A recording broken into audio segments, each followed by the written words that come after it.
Jesus havia dito que seria preciso lembrar as coisas que ele disse e o homem não soube entender, que o Consolador enviaria para melhor explicar, e para a humanidade outras lições ele iria trazer. De modo figurado muita coisa Jesus explicou. O homem orgulhoso muitas delas não quis aceitar. Então era preciso que o tempo passasse também e amadurecessem as ideias para ele chegar. 18 séculos depois, Allan Kardec trouxe à luz o Evangelho segundo o Espiritismo, a chave para entender Jesus. O Evangelho segundo o Espiritismo, a chave para entender Jesus.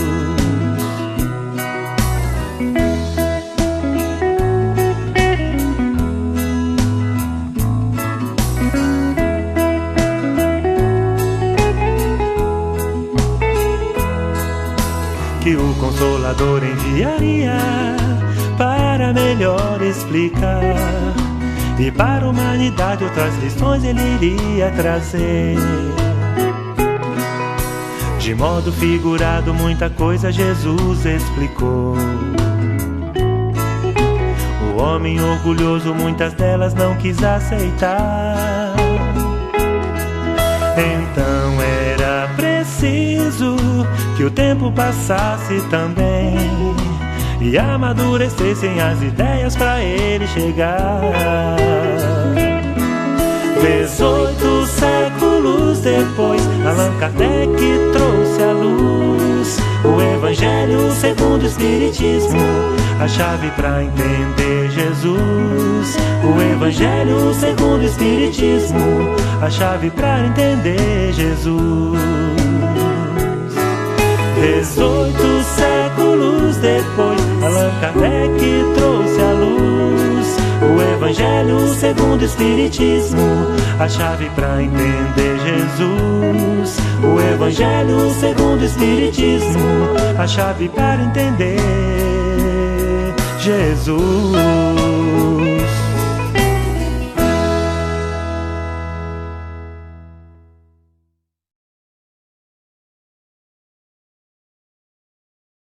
Boa noite a todos. A questão do livro dos Espíritos dessa noite é a questão 647. A pergunta é: toda a lei de Deus está contida na máxima de amor ao próximo ensinada por Jesus? O Evangelho da noite fala do item 1 ao 4, o maior mandamento. Primeiro vamos tentar entender um pouquinho melhor sobre isso na nossa condição evolutiva. Leon Denis, contemporâneo de Allan Kardec, plano B. Por que eu falo plano B? Se por acaso Allan Kardec não pudesse fazer, Leon Denis faria praticamente o mesmo trabalho. Então o Leon Denis, ele reencarna na mesma época de Allan Kardec e é um grande estudioso, filósofo dentro da doutrina espírita, mas ele é contemporâneo de Allan Kardec. E Leon Denis tem uma frase muito interessante no livro O Problema do Ser, do Destino e da Dor, que ele fala que o universo é o pensamento estrutural de Deus. Olha que interessante essa frase dele, é um Denis. Mas o pensamento, ele não é causa. O pensamento, ele é consequência. A causa é o sentimento. A causa é Deus. Podemos falar que Deus é amor? Eu diria que o amor é um dos atributos de Deus. Nós não sabemos tudo o que Deus é. Nós temos certeza do que ele não pode ser, mas tudo que ele é ainda foge da nossa compreensão. Mas o amor é um dos atributos de Deus. Mas se o universo é o pensamento estrutural de Deus e o pensamento é matéria e é consequência, onde está a causa do universo? Eu estou falando do universo material, ok? Da matéria.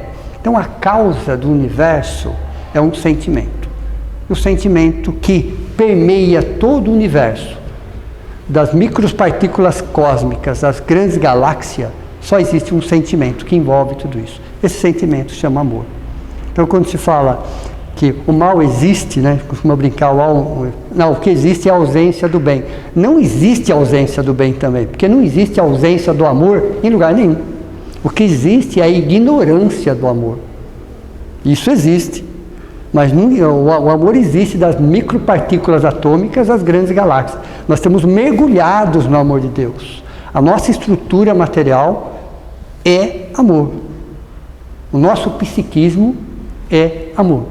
A nossa centelha, nós somos uma centelha divina, imagem e semelhança de Deus, é amor. Então não tem como fugir. E nós só sofremos porque nós fugimos desse sentimento. Toda vez que nós fugimos desse sentimento, toda vez que nós deixamos o egoísmo falar mais alto, em médio e longo prazo nós estaremos sofrendo, porque nós vamos contra a nossa essência, nós vamos tudo que nos permeia. Simplesmente aí nós geramos sofrimento. Então significa que mais de 90% da causa dos nossos sofrimentos é o egoísmo? Sim, é o egoísmo. A úlcera da alma. O egoísmo pode ser chamado de a úlcera da alma. Quanto mais egoístas, maior é o nosso sofrimento. Então a doutrina espírita vem nos mostrar qual é a nossa destinação, de onde nós viemos, o que nós estamos fazendo aqui e para onde nós vamos. Nós somos uma individualidade e uma personalidade. Essa personalidade tem prazo de validade, tem começo, meio e fim. Vive numa equação de tempo, a personalidade. A individualidade, não. Temos muitas vidas? Não, só temos uma única vida. Temos milhões de existências. Então Deus, quando nos criou, nos concedeu a vida. Então nós só temos uma única vida, mas com milhões e milhões e milhões de existências. E a cada vez que nós vamos evoluindo, nós vamos entendendo um pouco melhor das leis de Deus, das leis de amor. Tá? Nós podemos dividir essa lei em 10, por exemplo, como está no Livro dos Espíritos. Mas no fundo, na essência, é uma única lei. É a lei do amor, onde todos os seres, todas as coisas estão mergulhadas. Então, quando Allan Kardec pergunta sobre essa máxima da lei do amor, a primeira coisa que nós temos que entender, Jesus nos trouxe uma frase há mais de 2000 anos atrás. Ele colocou essa frase nessa estrutura e nessa sequência porque não teríamos condições de entender de forma diferente. Éramos crianças espirituais há mais de 2000 anos atrás. Quando ele colocou amar a Deus sobre todas as coisas e ao próximo como a si mesmo, era a única forma para a época que poderíamos entender essa sequência, e não entendemos. Tanto que matamos em nome de Deus. Veja, como nós não entendemos nem nessa sequência. Com o advento da psicologia, nós vamos entender que essa frase, ela começa a fazer sentido dentro de nós, quando nós invertemos a sua sequência. Mas isso há mais de 2000 anos. Então essa inversão de sequência tem a ver exatamente com o século XXI. Por quê? Amando a Deus, eu matei em nome de Deus. Amando ao próximo, e só ao meu próximo, eu acabei odiando aqueles que eram diferentes de mim. E por que isso acontece? Porque eu não amo nem a mim mesmo. Então o grande problema nosso, o grande problema de nós do século XXI é entender o que significa o amor a si mesmo, que é diferente do egoísmo. O egoísmo é uma coisa, o amor a si próprio, o amor próprio significa uma outra coisa. O amor próprio significa ajudar as pessoas e a si mesmo. Porque muitas vezes eu só estou ajudando as pessoas e não estou fazendo nada por mim mesmo. Isso significa orgulho também. Então o altruísmo é muito, muito diferente daquilo que nós imaginamos. Então quando Deus nos criou, Ele nos criou exatamente com essa estrutura. Agora, para ficar mais claro para vocês, eu vou explicar de uma forma simples, didática, mas que vocês vão entender bem. Nós somos feitos de 3 substâncias. O corpo físico, esse corpo encarnado, o corpo espiritual, chamado de perispírito, e a centelha. Então nós somos uma tríade. Nós fomos formados de 3 partes. O corpo físico, o corpo espiritual, que sobrevive à morte do corpo físico, e a centelha. O corpo espiritual, ele é transformável. O corpo físico, ele é perecível. O corpo físico, ele é perecível. O corpo espiritual, ele é transformável. E o espírito, ele é eterno. Ele teve um começo, mas ele não terá um fim. E chega um momento que ele não precisa de mais de corpos. Ok? Chega um momento que você não precisa mais de corpos. Mas vamos lá. O corpo físico. Para um corpo físico saudável, porque ele é uma máquina. Ok? Se ele é uma máquina, ele precisa de combustível. Ele precisa de energia. Então, para eu manter um corpo físico saudável, tudo que passar pelo sistema digestório e respiratório é suficiente. É uma máquina, precisa de combustível. De onde vem esse combustível? Tudo que passar pelo sistema digestório e respiratório, eu mantenho essa máquina funcionando. Ok? Já resolvi o problema do corpo físico. O corpo espiritual, ele pesa mais ou menos 1000 vezes menos que o corpo físico. Então a densidade dele é quase que 1000 vezes menor que o corpo físico. Então um corpo físico de 70 quilos, um corpo espiritual pesa 70 gramas. Tem os mesmos sistemas, os mesmos órgãos, tudo funcionando igualzinho ao corpo físico. Só que ele é 1000 vezes mais leve. Então você não pode ser com o mesmo combustível, porque ele é muito denso para esse corpo espiritual. Então é uma máquina. O corpo espiritual também é uma máquina. Ok? Se ele é uma máquina, ele precisa de combustível. Diferente do corpo físico. Então ele vai captar essa energia através dos centros de força, ou dos chakras. Ele capta essas energias e, como é uma máquina, ele metaboliza essas energias e se mantém saudável. Ok, mas a pergunta é: de que se alimenta o espírito? A centelha, a partícula divina, se não tem um corpo, se não é uma máquina que precisa de alimento. Ok? Vamos lá. A centelha, o espírito, a fagulha. Deus, quando nos criou em duas proporções, 70-30. Então gravem bem isso. A proporção é 70-30. 70% é aquilo que nós oferecemos para as pessoas. É aquilo que nós compartilhamos. 30% é aquilo que nós recebemos. Então, por mais que você receba, só cabe 30%. Por mais que o mundo, as pessoas te ofereçam tudo que você imaginar, absolutamente tudo, é 30%. Pode ser 10, 20, 50, 100, 1000 pessoas te amando, é 30%. Você pode ter 50 carros, 100 casas, qualquer coisa nesse sentido, é 30%. Nada passa de 30%. Então, por mais que o mundo te ofereça, você é um eterno insatisfeito. Porque você está sempre com fome. É 30%. Então, o vaso do receber só cabe 30%. O vaso de doar é 70%. O que acontece com a nossa sociedade que só quer receber? De todo lado, de toda forma. Nós queremos ser amados, mas não queremos amar. Nós queremos ser respeitados, mas não queremos respeitar. Nós queremos que as pessoas nos dêem liberdade, mas não libertamos quem amamos. Veja, olha a incoerência. Então, com isso, nós vamos forçando o vaso de 70%, de 30%, mas é só 30%. Deus, quando nos criou com essa porcentagem. Por mais que a gente faça, por mais que a gente receba, 30%. Então, por mais que o mundo ofereça tudo, absolutamente tudo para nós, é 30%. Não cabe mais do que 30%. O vaso de receber é 30%. Mas o vaso de doar é 70%. Mas Deus sabia que nós precisávamos receber também. É claro que nós precisamos receber. É claro que precisamos ser amados. Mas é 30%.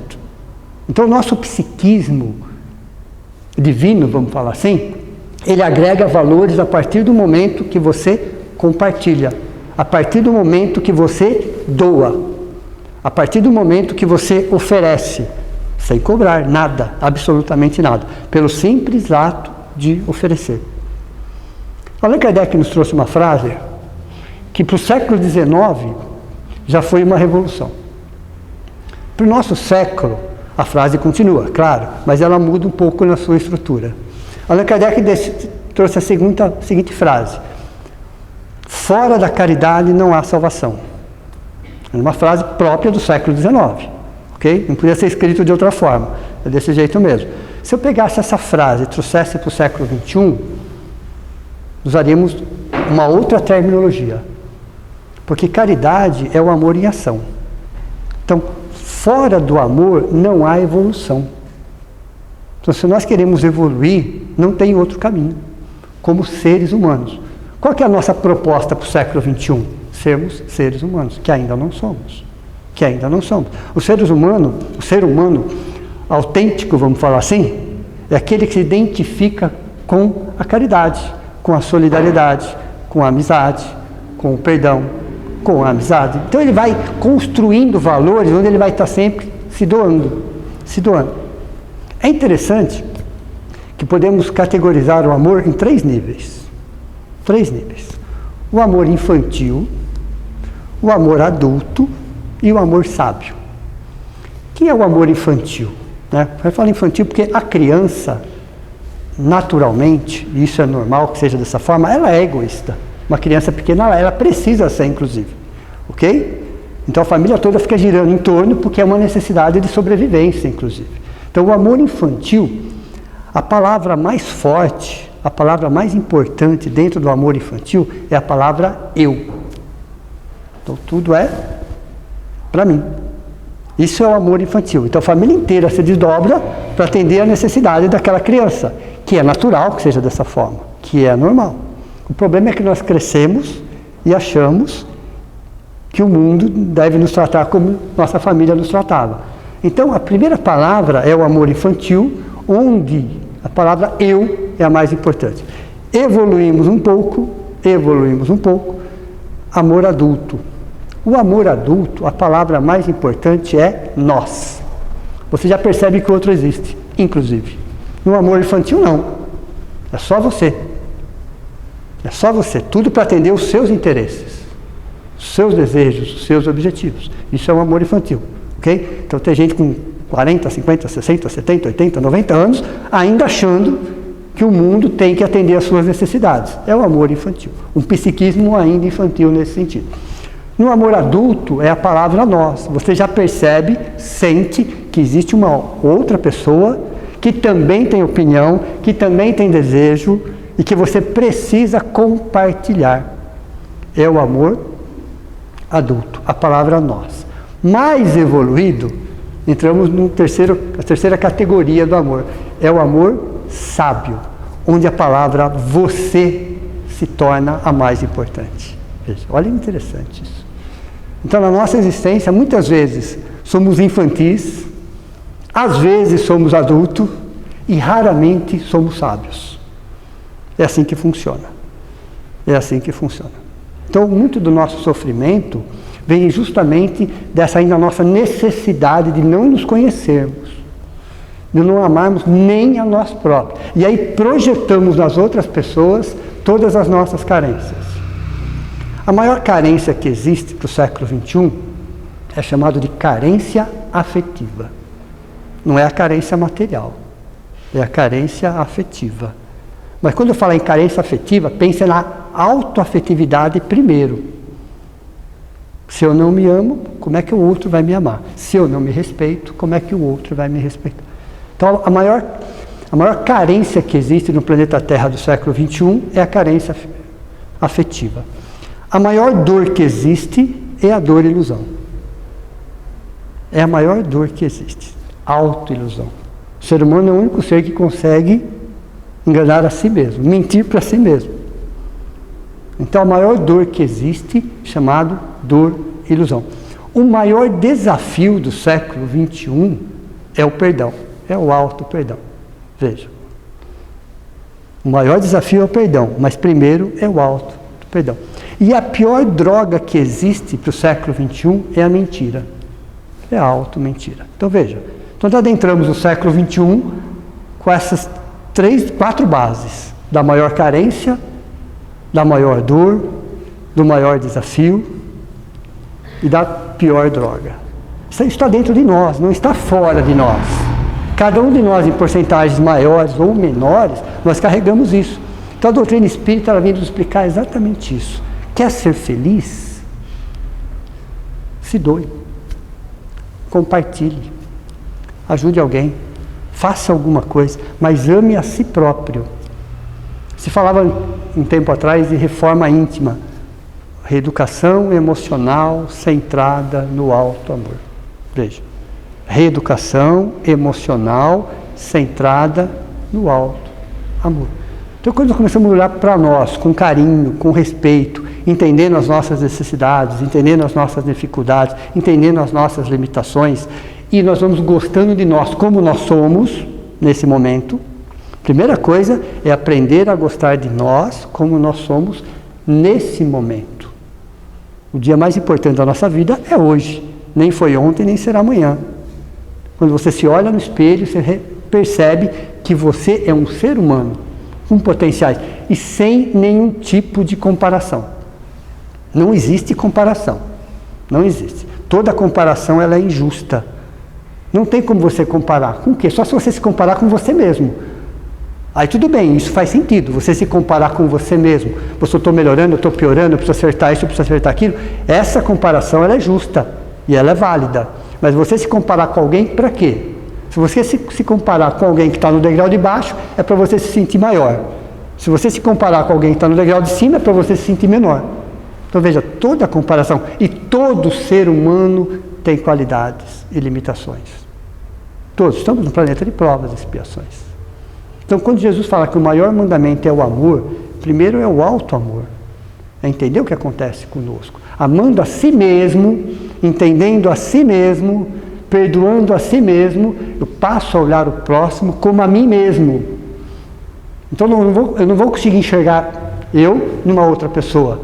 Eu preciso enxergar a mim mesmo primeiro, para depois eu começar a enxergar as outras pessoas. E aí Deus fez algo. Sempre, sempre, sempre, entre eu e Deus existirá o próximo. Não existe a menor possibilidade de se chegar a Deus sem o próximo. Aí fica uma frase assim: procurei o Senhor meu Deus e não o encontrei. Procurei a minha alma e não a encontrei. Procurei o meu próximo e encontrei os três. Veja, é só eu procurar, mas o que aconteceu? Que eu encontrei Deus, eu encontrei a minha alma, a alma nesse caso a centelha, a essência, porque é o amor em ação. Quando eu coloco o amor em ação, eu estou conjugado com a minha essência. Que é a minha essência? É a partícula divina. Então, toda vez que eu procuro o meu próximo, eu encontro a minha centelha, eu encontro a Deus. Porque procurar o meu próximo é caridade. Caridade é o amor em ação. Então, mais de 90% dos nossos sofrimentos se baseia no quê? Em egoísmo. Em egoísmo. Pode perceber, a maioria das nossas dores são dores que têm como base, como essência, o egoísmo. Pelo menos 90%. O que é a mágoa? Se não a raiva congelada. O que é o melindre, se não a raiva automática? Mas o que é a mágoa? Será que existe alguém no mundo capaz de nos magoar? Não. Somos nós que nos magoamos. O próprio verbo magoar já mostra que precisa de um agente. Quem é esse agente? Eu. Eu que me permito, frente àquela situação, deixar que uma tristeza, uma angústia, cresça ao ponto de se tornar um estado de mágoa dentro de mim. Isso perdura por quanto tempo? Não tem tempo. Não tem tempo cronológico. Quando que acaba um sofrimento? Quando eu decido que ele tem que acabar. Quando eu decido que ele tem que acabar. Então não é um tempo cronológico. Existem 3 tempos. O tempo cronológico, o tempo espiritual e o tempo de Deus. Para tudo. Ok? A nossa personalidade precisa do tempo cronológico, é uma das suas referências. A nossa individualidade só vive o presente contínuo. O que significa isso? Para quem odeia, o tempo não passa. Aquilo fica dentro de você, ó. Por semanas, meses, anos, décadas, existências. Porque é o sentimento que cronificou, que cristalizou dentro de você. Porque você permitiu de alguma forma. há uma permissão nossa nesse sentido. Veja, qual é a base disso? Ainda é o egoísmo e é o orgulho. Então existe o tempo espiritual, que é o presente contínuo. É o tempo que você vive aquele sentimento e mantém ele dentro de você. E aí existe o tempo de Deus.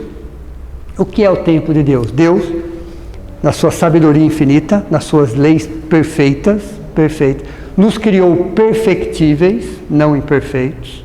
Deus nos criou perfectíveis, para que a gente pudesse ir crescendo e evoluindo, entendendo melhor o que acontece conosco. O problema nem está tanto fora de nós. O mundo está exatamente como deve estar. Jesus ainda continua no controle, claro, sempre esteve, sempre estará.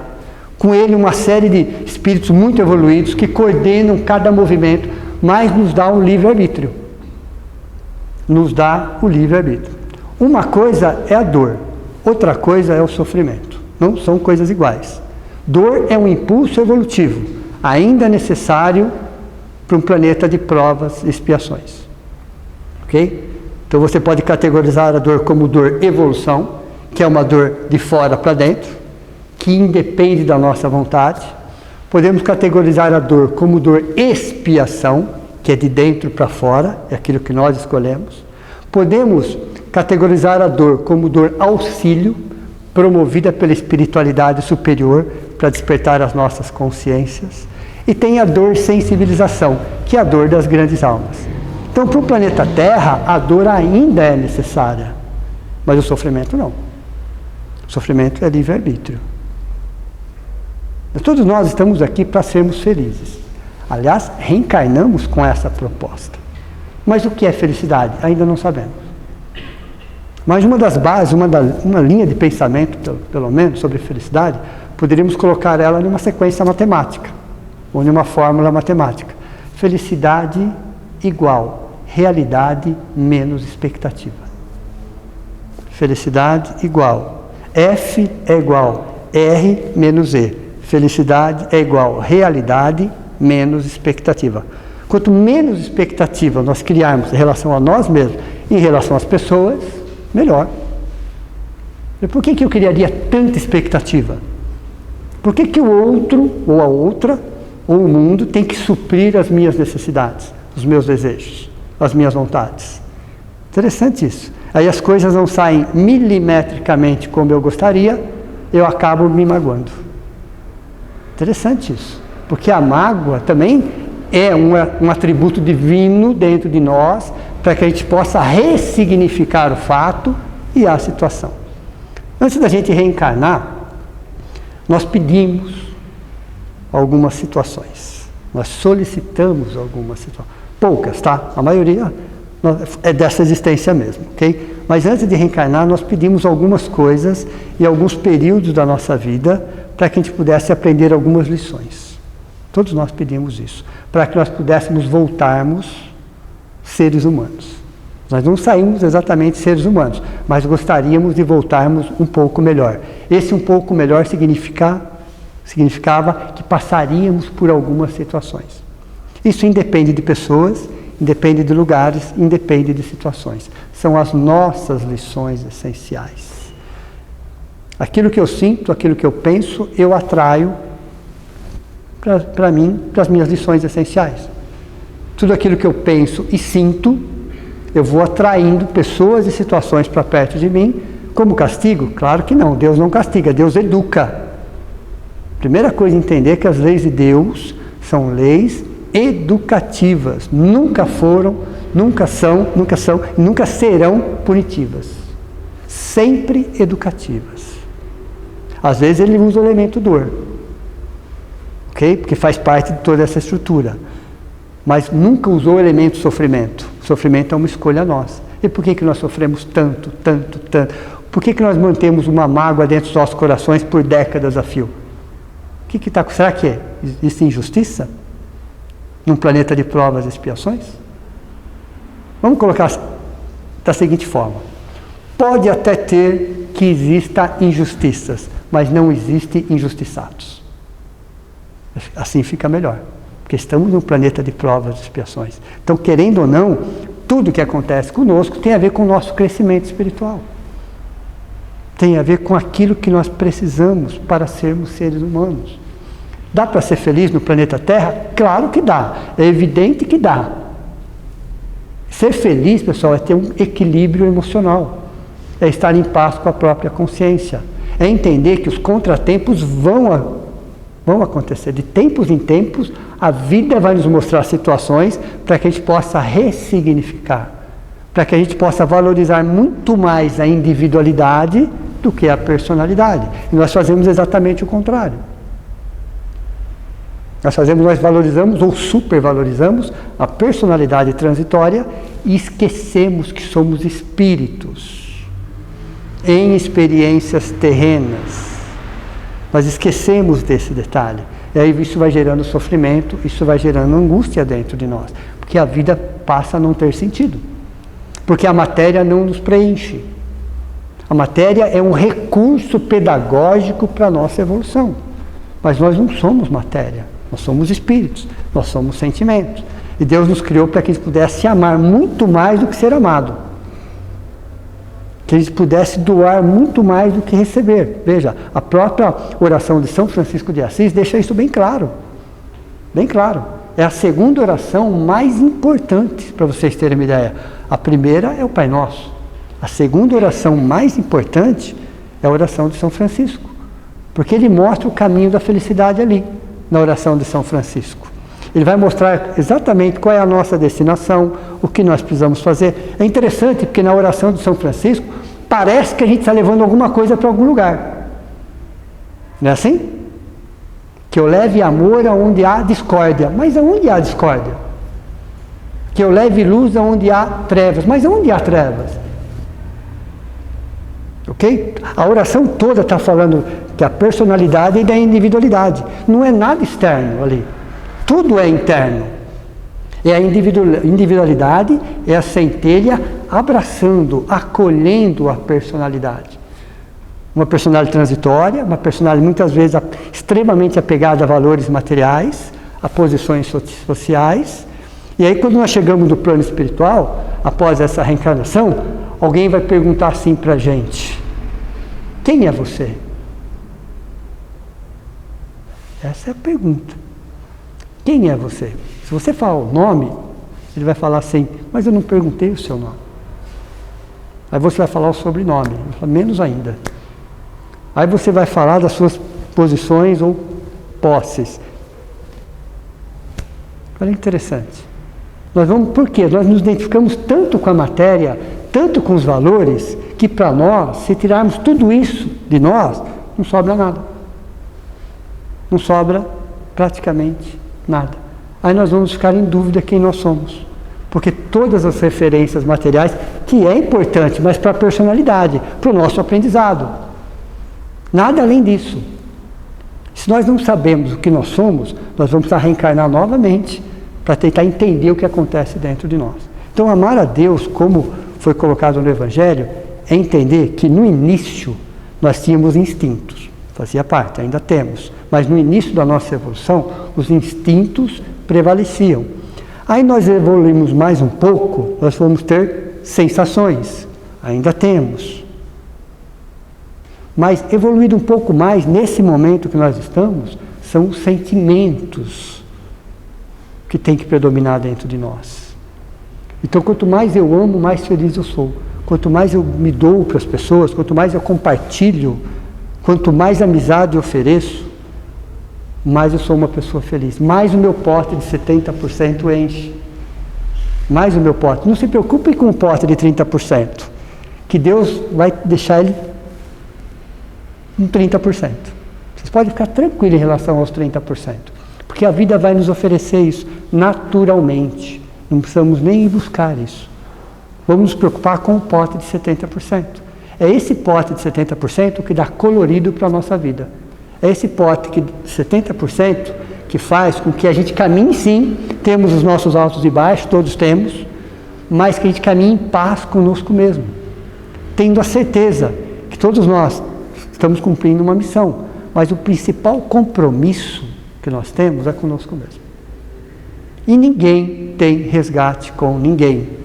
Ninguém, absolutamente ninguém. Nós temos resgate com a nossa consciência. As pessoas só participam disso. Se não for com elas, seriam com outras pessoas. Então, o nosso principal compromisso é conosco mesmo. Nosso primeiro nível de compromisso é conosco mesmo. Nosso segundo nível de compromisso é com a espiritualidade que nos acompanha, começando pelo anjo da guarda. E o terceiro nível de compromisso, que são com as pessoas. Esse é o terceiro, importante também, mas é o terceiro nível de compromisso. Então, a primeira coisa, eu tenho que me comprometer comigo mesmo. Eu tenho que amar a mim mesmo. E amar a mim mesmo também é perdoar a si mesmo. É entender a si mesmo. É gostar de nós exatamente como nós somos hoje. Aí sim, passamos a olhar as pessoas de forma diferente. Passamos a olhar a vida de forma diferente. Porque nós vamos entrar em conexão com esse amor que existe em nós. E muitas vezes, por alguma razão, nós fugimos deles. Uma boa noite a todos vocês. Muito obrigado.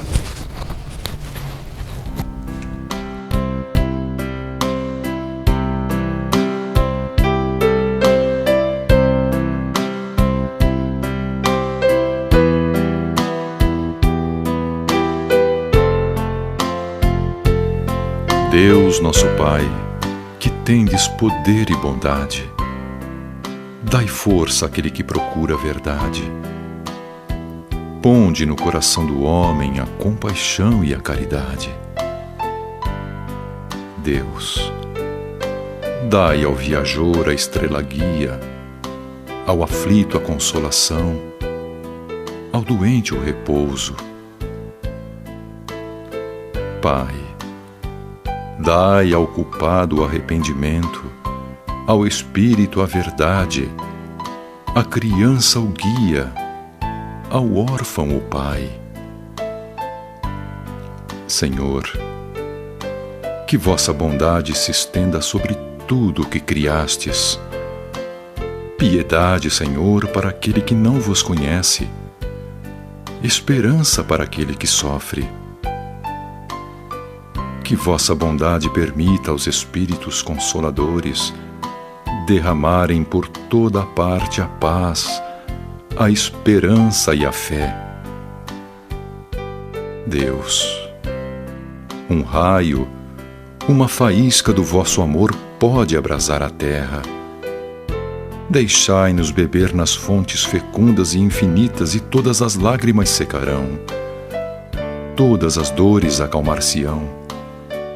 Um só coração, um só pensamento subirá até vós, como um grito de reconhecimento e amor. Como Moisés sobre a montanha, nós vos esperamos com os braços abertos. Ó poder, ó bondade, ó beleza, ó perfeição. E queremos de algum modo alcançar a vossa misericórdia. Deus, dai-nos a força de ajudar o progresso a fim de subirmos até vós. Dai-nos a caridade pura, dai-nos a fé e a razão.